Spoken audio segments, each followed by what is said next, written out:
лебеду на берегу, посею лебеду на берегу. После открытия государственного Аяно-Майского почтового тракта в 1852 году состоялось переселение 99 семей из Иркутской области и Забайкальского края на 27 почтовых станциях от Усмаи до Аян. В числе этих переселенцев оказались кривошеины, которые крепко обосновались в наших краях – в Амге и Усмае.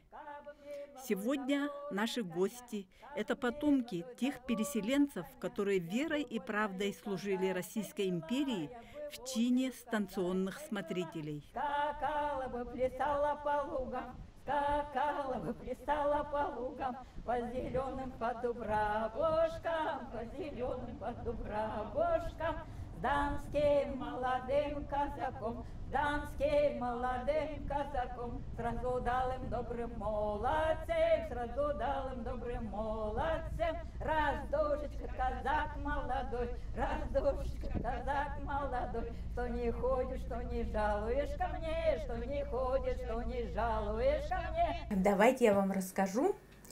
В прошлом году исполнилось 170 лет, как наш предок Иван Яковлевич Кривошеин приехал на Аяно-Майский тракт, на эту Арбандинскую дистанцию, поселение вернее. Приехал с семьей, кроме него еще 3 семьи приехало. 30 июня 1852 года. Кривошеин. Откуда он приехал? Они приехали с Иркутского округа, Айокской волости, Тугутуйское поселение. Вот. В их обязанности они не были ямщиками, они не занимались гоньбой. В их обязанности входило содержание определенного участка вот их дистанции в порядке. И они смотрели за зимовейными поселениями, то есть они должны были организовать чай, питание, ночлег всем проезжающим. Также они сено косили, потому что за лошадьми тоже вот ямщицкими они присматривали, кормили их. Ну и самое главное, их заслуга вот переселенцев в том, что было развито успешное хлебопашество, земледелие. Они полностью себя обеспечивали продуктами питания, излишки продавали.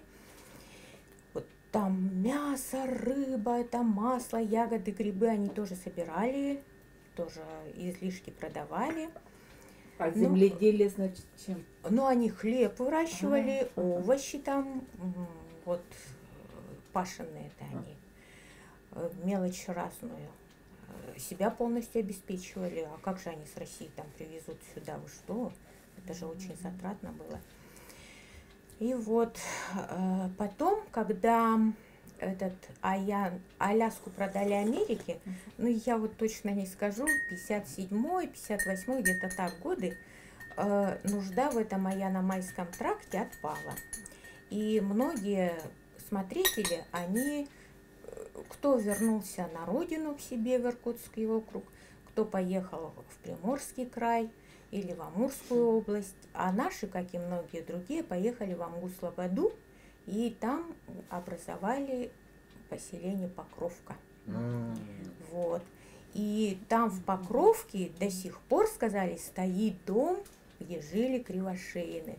Мы когда в 19-м году ездили туда, нам сказали, покажут, им такая встреча была, они нас так встречали, прямо вот столько впечатлений было. И мы, конечно, забыли, по дороге вспомнили. Но Евгений Олегович, наш глава, он обещал нам помочь, посодействовать, чтобы, ну вот, еще раз съездить нам в Покровку и посмотреть. Наш дед, он приехал обратно сюда, обратно в Петропавловск, да? Обратно в Троицк, да. Здесь много Кривошеиных. Вот его мамин двоюродный брат здесь жил, Павел Дмитриевич, родня. Потом дочь нашего деда, тетя Зина, мамина сестра родная Николаева. Это вот она тоже потомок Кривошеиных. Кривошеины, они очень много сделали не только для поселка, для улуса, но и для республики. У нас в селе есть даже улица Кривошеиных. Вот параллельно, я в прошлый раз говорила же. Наш дед, он на трудовом фронте во время Великой Отечественной войны работал, имеет медаль.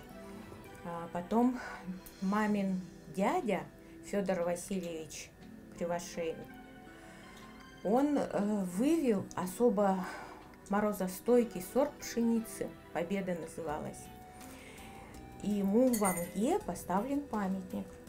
Мамин брат младший, Владимир Николаевич, он был ликвидатором Челябинской АЭС.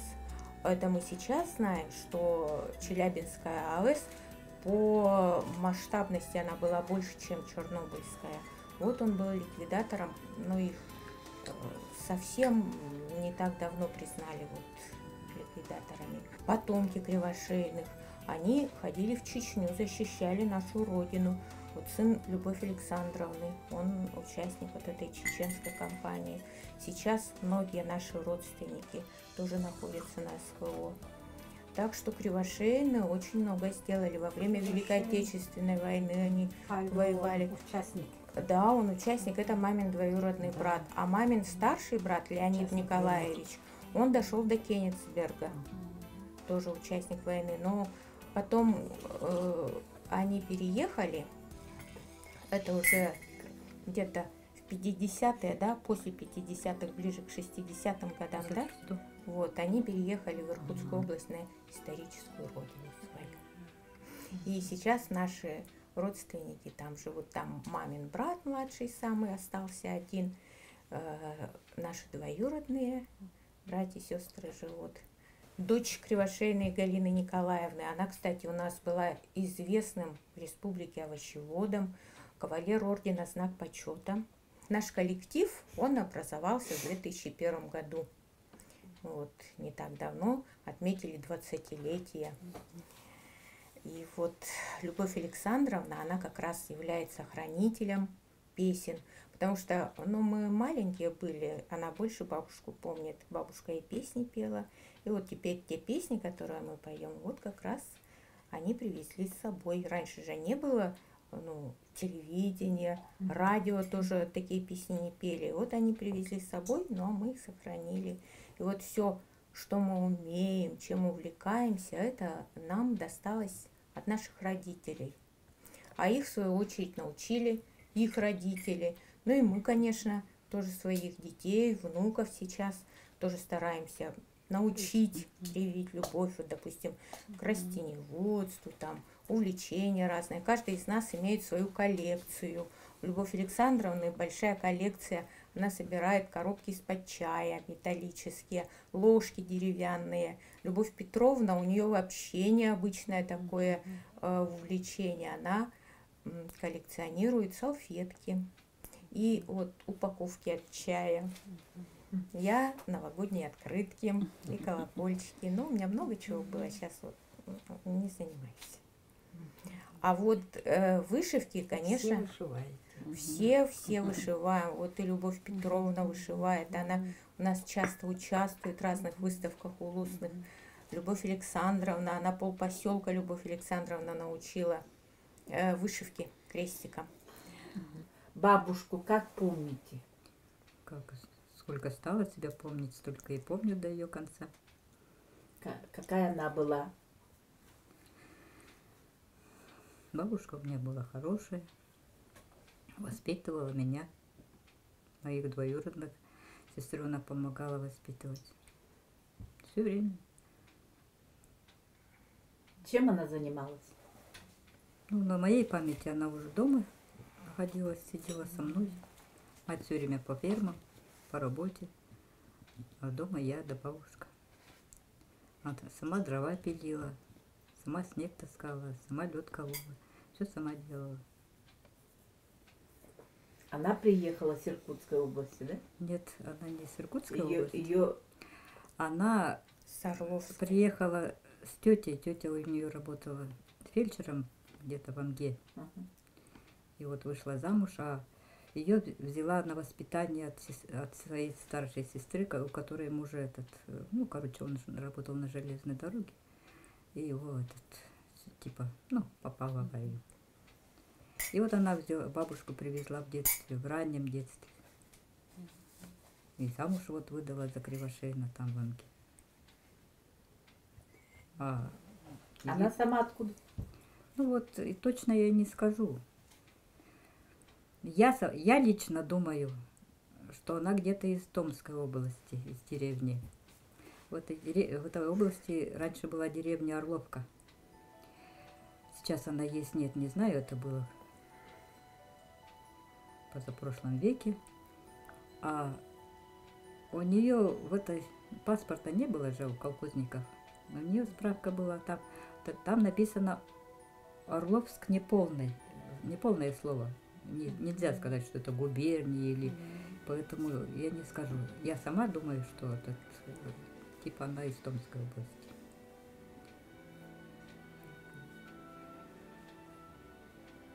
А как с Кривошеиным встретилась?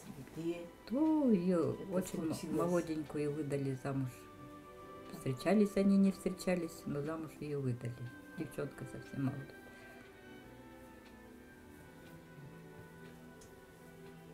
Вот пошли Кривошеины. Да? Да. А Кривошеиных много было. Она вышла за... за третьего брата из 4, их 4 было братьев. Дмитрий, Федор, Николай и Евлампий.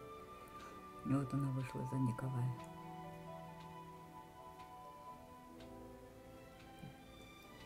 Вот прошлой осенью приехала Полина Никитична и сказала, что нашла нашу родственницу. По линии Кривошеиных, получается, она дочка сестры братьев наших дедов, да? Зинаида, она сказала. Вот. У них сестра была, и вот они У них живут было в 2 Якутске. сестры. Мгм. И случайно совершенно нашлись. Ну, иногда мы перезваниваемся. Строева Антонина Васильевна. Вот. А нас, Кривошеиных, везде много, оказывается. Вот, много? ну, да, вот, если у деда, у него от первого брака 3 детей было, и от второго 5, да, сыновей. Вот. Ну, вот из всех них один дядя Сережа остался. Ну, он самый молодой, получается. Наверное, даже с Петровной учился. Он 53-й год. Ну, он на 5 лет меня старше, ага.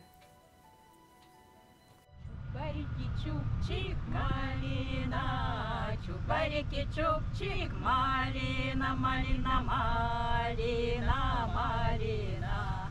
На горе-то калина, под горою малина, малина, малина, малина.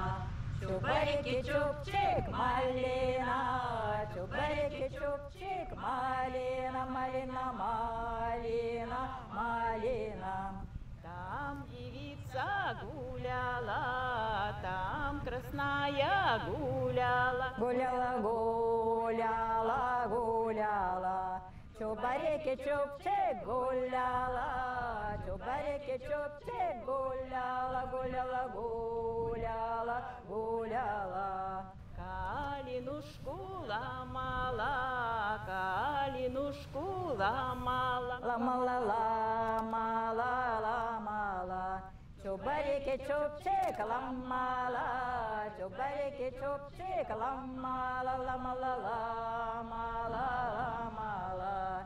Папучочки вязала, папучочки вязала, вязала, вязала. Чубарики чубчик вязала, чубарики чубчик вязала, вязала, вязала, вязала. На дорожку бросала, на дорожку бросала, бросала, бросала, бросала.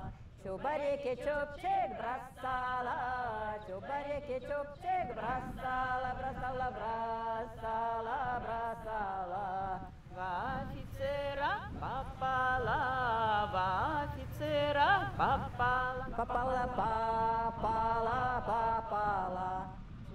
чубарики-чубчик попала, чубарики-чубчик попала, попала, попала, попала. Офицерик молодой, ты возьми меня с собой, с собою, с собою, с собою.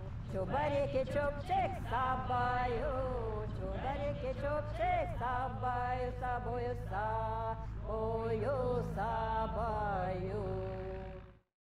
Как бабушка пела? Ну как? Чуть не сказала молча. Ну так вот, дома вот. Раньше же так делали. Ходят, что-то делают, напевают. На работу идут, поют. С работы идут, поют. На работе поют. Как раньше мать говорила. Раньше жили бедно, но были веселые. А сейчас стали жить богато, но стали злые. Мать у нас тоже без конца. Да. Также с подружками все время на работе пели, с работы пели. Застолья помните такие? Ну, застолья какие? Ну, в основном в семейном кругу, потом последние годы вот она с подружками встречалась со своими ровесницами. О, как они пели-то. Вот. Частушечники. Ну, частушки Ну, пели. ага. частушки у них в основном была тетя Шура Иванова с балалайкой чуть-чуть. Всякие частушечки. У них тетя Нюра Перевалова руководила ихним ансамблем, она их рассаживала. Но тогда мы маленькие были, и совсем другие песни же слушали. И вот она их посадит и распределяет. И говорит, тетя Таня Кривошеина Арбатская, у нее такой звонкий, чистый голос был. И она говорит, Таня, вот ты так поешь, там тете Зине, маме и остальным, вот вы вот так поете, а я буду басом. И они пели по голосам. Это вообще что-то такое было. И вот как раз они пели эту песню «Летят утки». Вот. И они ее привезли оттуда с собой. И вот бабушка научила маму вышивать, мама всех нас научила вышивать разной техники, вот, и крестиком, они болгарским крестом вышивали, ришелье, вот это вот кружевная такая вышивка, гладью всех научила. А Любовь Александровна нас всех подсадила. Я вот, когда маленькая была, помню, первая картинка, которую я вышила, наверное, все такие вышивали, там медвежонок стоит с зубной щеткой, я потом, если что, покажу. И вот я ее вышивала, мне 7 лет было. Я ее вышивала, сильно вышивала. Мама говорит, нет, не так, Надя, давай распорим, распарывает. Я опять шью. До того я эту картинку не любила. И вот как вышила эту картинку на выставку, и потом я больше не занималась вышивкой.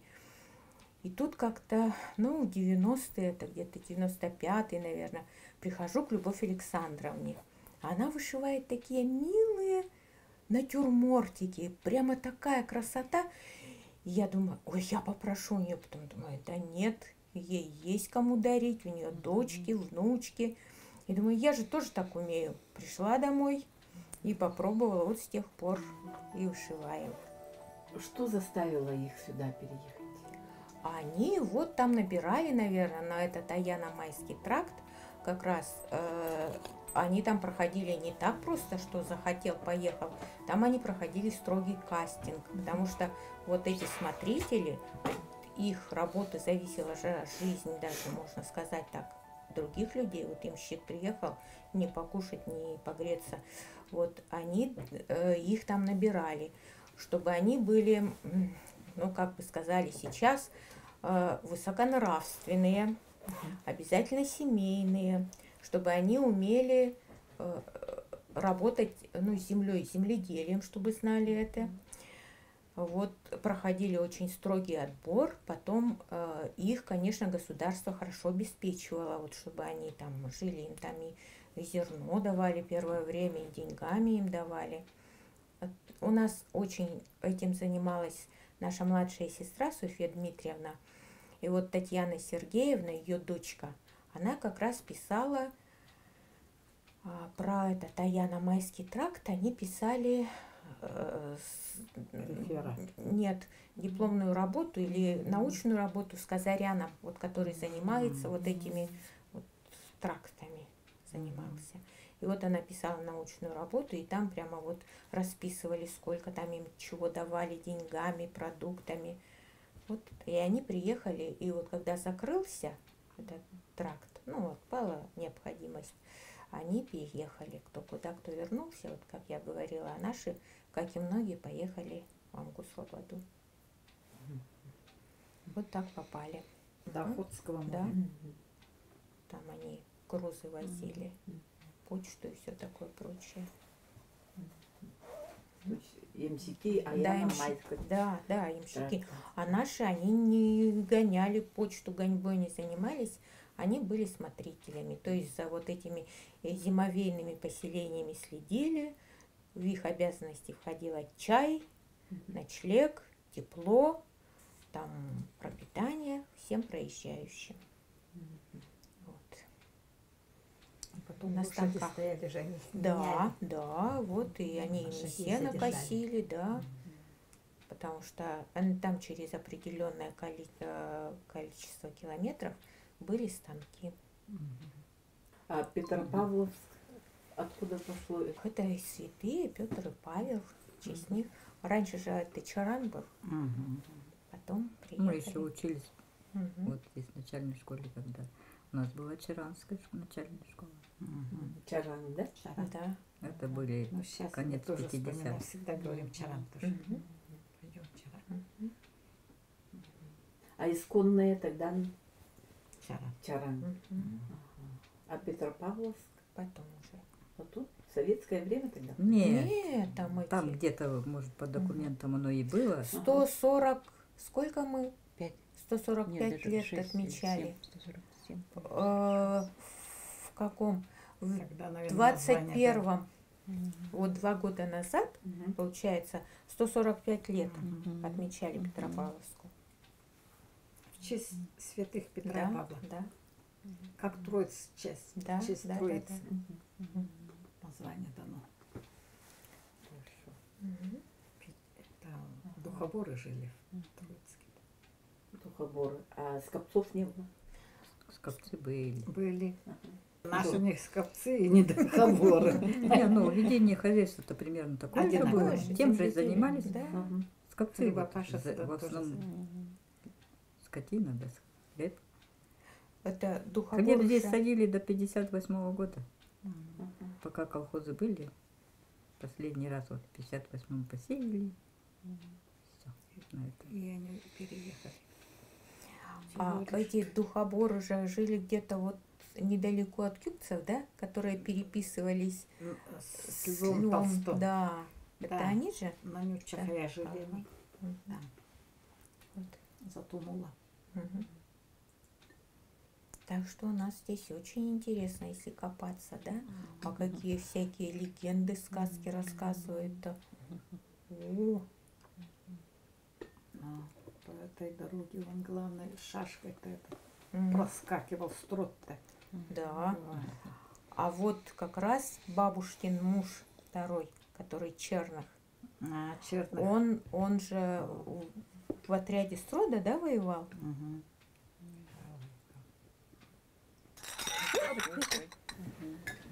Вы с молоком пьете? Да.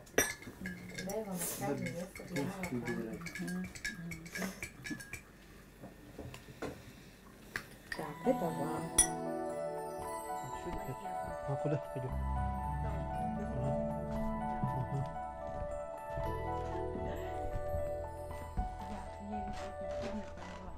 Так, я вышиваю вот своему ребенку. Я вышиваю платьице. Чисто утилитарная, да? Эта техника называется гладь. Рубашка где-то была, я не помню уже. Так. Также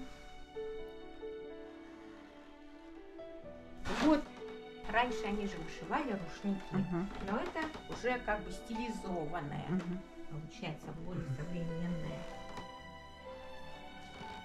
На северную тему. Да. Вышивайте сейчас и нитки, все, что вы хотите. Можете. Все вышивают, кстати, и Любовь Александровна, у нее тоже рушники. Это крестик. Чёрт. А эта техника называется гладь. Это вот гладь. А вот то, что рассказывали, сохранилось? Что? За мишка чистить зубы. А, да, сохранился. Я вам еще покажу.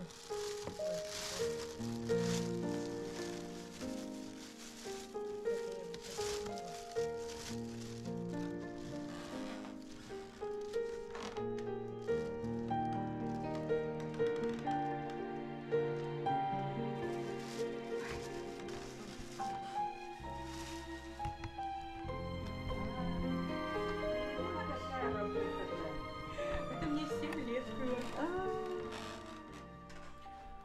Вот все, наверное, вышивали, потому что вот прям видно, какие кривые, косые. Мамочка сохранила. Моя первая работа. Ну, а сейчас вот у меня я вышиваю и вышивала.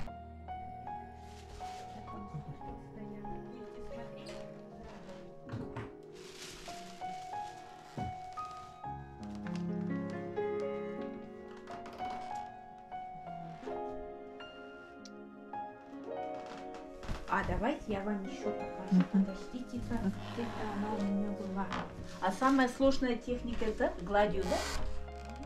Да, там очень надо аккуратно все делать.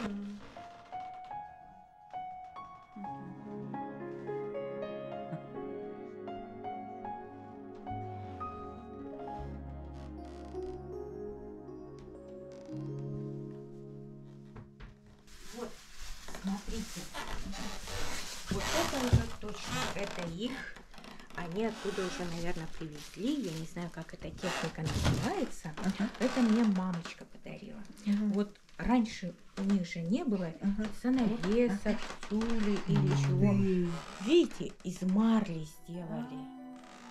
Вот. И я помню, в детстве раньше были вот эти накидки вместо тюли. Они сами делали, видите, как украшали свою жизнь. Это из марли. А такая красота, да? Да. Ну, я вот в свое время не научилась. Вот именно вот эта вот техника они с собой привезли, значит. Все? Так, еще. Тонкая работа. Ну, я ее попросила, раньше я помню, у нас там вот и как тюли сели, занавески. Подушки накрывали. Да, да? да, вот именно вот из такого. А где-то они купили бы. И вот это вот кусочек остался. Мама всем нам наволочки такие вот подарила.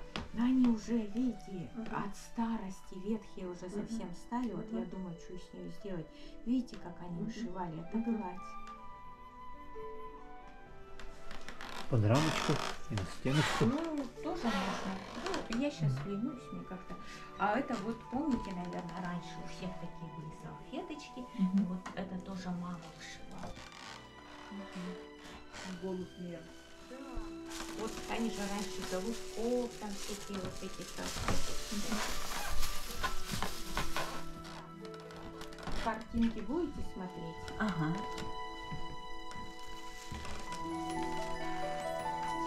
Картинку покажу.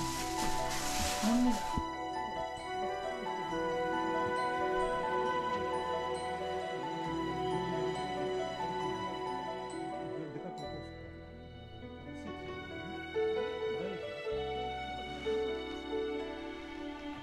я сама не поверила, что когда мне дали диплом второй степени. Да, яркий такой был.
Посею лебеду на берегу, посею лебеду на берегу, мою крупную рассадушку, мою крупную зеленую. Погорела лебеда без дождя, погорела лебеда без дождя. Моя крупная рассадушка, моя крупная зеленая. Пошлю казака за водой, пошлю казака за водой. Ни воды нет, ни казаченьки, ни воды нет, ни молоденького.